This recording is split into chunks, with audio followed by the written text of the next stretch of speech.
এটা সম্পৰ্কত এজনী ছোৱালী মূল্যৱান উপহাৰটো কি জানেনে? সন্মান।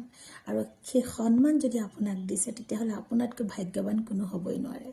আৰু যদি সেই সন্মান নিদিয়ে, আপোনাক যদি এনি টাইম গালি দি থাকে, আৰু সেই সঁচা ভালপোৱাও নহয়। সঁচা ভালপোৱাত হেৰুৱা ভয় থাকে, আৰু য'ত হেৰুৱা ভয় নাথাকে তাত সঁচা ভালপোৱা হ'বই নোৱাৰে, নহয় জানো? তেওঁ জানে মই যদি এনেকৈ অসন্মান কৰি থাকোঁ, এনেকৈ যদি গালি দি থাকোঁ, তেতিয়াহ'লে এদিন নহয় এদিন তাই মোক এৰি দিব। আৰু মই সেনেকুৱা এটা বাহানা বিচাৰি আছোঁ, যিহেতু মই তাইক ব্যৱহাৰ কৰি আছোঁ। আৰু যেতিয়া ব্যৱহাৰ সম্পূৰ্ণৰূপে কৰি হৈ যাব, তেতিয়াহ'লে আপোনাক মানে এনেদৰে অসন্মান কৰিব, যাতে আপুনি নিজে নিজে আঁতৰি যায়। এসময়ত আপুনি নিজে আঁতৰি যাব। কি জানেনে? য'ত হেৰুৱা ভয় নাথাকে তাত ভালপোৱা কেতিয়াও হ'ব নোৱাৰে। গতিকে যিজনে আপোনাক প্ৰকৃততে ভাল পায় কেতিয়াও আপোনাক অসন্মান নকৰে।